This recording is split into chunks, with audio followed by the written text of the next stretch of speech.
Poleg svečane akademije, ki jo je obiskal tudi predsednik republike Borut Pahor, so na šoli pripravili tudi razstavo. Oboje pa naslovili Prometne poti puščajo sledi. Kar je gotovo, vsaj po bogati vsebini razstave, ki razkriva različne dejavnosti šole skozi čas, tako doma kot v tujini. Vse skupaj pa so s svojimi železničarskimi eksponati popestrili tudi gostje, med katerimi je bilo tudi Društvo za ohranjanje dediščine Prleški železničar. Tako je zbrane pozdravil tudi predsednik društva Prleški železničar Franci Zemljič. Čas spreminja marsikaj, zato ste glede na potrebe trga spreminjali svojo pot. Prihodnost ima poudarek na prometu, še posebej na železnici, zato se za vašo prihodnost ni treba bati. V prihodnosti je potrebno stopiti le po pravi poti, zato je dobro poznati in imeti preteklost. Preteklost imate, zato vam ne bo težko. Z ohranjanje dediščine pa kažete na poznavanje in zavedanje preteklosti. Potrebno se bo le učiti in učiti druge. Spoštovani, tudi moja pot se je začela na tej šoli pri 30 letih kot železna pot. Zato mi je veselje za povabilo na razstavo eksponatov železniške dediščine. Kot na vaši šoli učite, tudi mi učimo o železniški dediščini v našem učnem centru v Usluševci. Vsak predmet železniške dediščine ima svojo zgodbo in svojo pot, ki jo bo po otvoritvi predstavil podrobneje Janko Korpač. Prometne poti so ljudje, ki bodo tudi prihodnje začeli svoje poti na tej šoli. Prometna šola Maribor je šola z dolgo tradicijo. Ustanovljena je bila že leta 1958. Najprej je šola izobraževala predvsem železničarje. V 60 letih do danes pa se je šola razvijala, spreminjala svoja imena in organiziranost ter pridobivala nove izobraževalne programe. Ob tako visokem jubileju želimo sedanjim, preteklim in prihodnjim generacijam dijakov in študentom, zaposlenim in širši javnosti sporočiti, da je Prometna šola Maribor strokovna šola z dolgoletno tradicijo izobraževanja za potrebe gospodarstva. Kar velik del naših let smo izobraževali kadre za potrebe jugoslovanskih in slovenskih železnic. Danes so naši dijaki in študenti zaposljivi na prometnih, logističnih, okoljevarstvenih področjih in na področju varovanja. Prometna šola Maribor je zavod, katerega tradicija izobraževanja traja že 60 let. Več kot 40 let smo izobraževali kadre, kot so skladiščnik, prevodnik, telegrafist, transportni manipulant in prometno-transportni tehnik ali transportni komercialist. Ustanovitelj šole so bile dolga leta Slovenske železnice.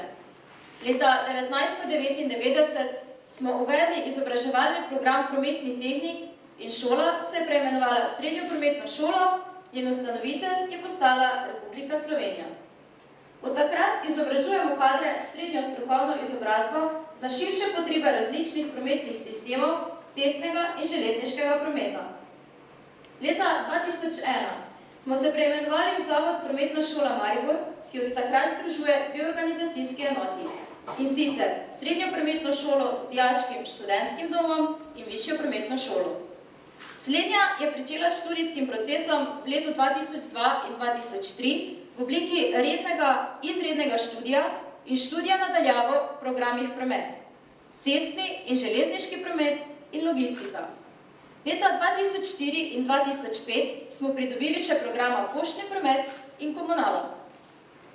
Po prenovi programov v študijskem letu 2008 in 2009 se je pričelo izobraževanje v programih logistično inženirstvo, varstvo okolja in komunala ter ekonomist. Prenova se je dotaknila leta 2007 tudi programa na srednji šoli. Program prometni tehnik smo prenovili in ga preimenovali logistični tehnik. Istega leta je Srednja prometna šola pridobila še en izobraževalni program, tehnik varovanja. Šola je tako nastala kot odgovor potrebam v gospodarstvu, saj je več kot 40 let delovala kot oddelek ljubljanske direkcije in kalila bodoče sprevodnike, strojevodje, telegrafiste in ostale poklice za potrebe železnice. Kljub manjšemu zanimanju mladih za te poklice pa se v zadnjih letih vpis spet povečuje. Letos srednjo šolo obiskuje 280 dijakov, višjo pa 220 študentov. Razstavo je odprla ravnateljica Prometne šole Maribor Mira Jug Skledar, ki je prepričana, da sta obe področji njihovega srednješolskega vzgojno-izobraževalnega programa, logistika in varovanje, med najperspektivnejšimi področji v prihodnosti Slovenije in tudi Evrope. Šola svojim dijakom in študentom poleg izobraževanja ponuja še možnost bivanja v dijaškem in študentskem domu in preko programa Erasmus Plus pridobivanje izobraževalnih izkušenj in opravljanje praktičnega dela v tujini.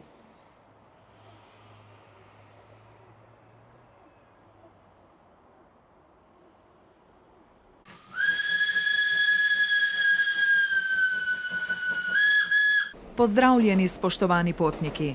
Pravkar ste vstopili na vlak Prleška nostalgija. Vaše potovanje se začne v Prlekiji.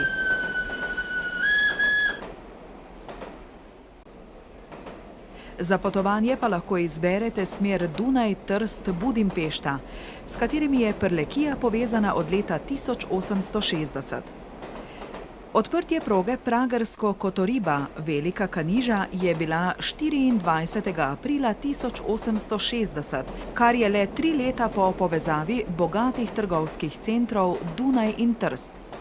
Ideja za društvo Prleški železničar, katerega namen je ohranjanje železničarske dediščine v Prlekiji in širše, je dozorela na ogledu muzeja Južne železnice v Šentjurju in ob izjemni podpori Mihaela Bučarja, ki je idejni učitelj in ustanovitelj muzeja Južne železnice v Šentjurju, kmalu postala resničnost. Muzejski potniški vagon s številnimi zelo lepimi detajli iz zbirke Železniškega muzeja slovenskih železnic je pomemben in zelo lep del tehniške dediščine. In s tem, da ga je Železniški muzej v upravljanje zaupal društvu Prleški železničar, je rešen pred propadom. Zanimanje in navdušenje nad muzejskim vagonom je preseglo območje delovanja društva Prleški železničar. Za projekt, kot je obnova muzejskega vagona, je bilo potrebno ogromno sodelovanja in močne volje.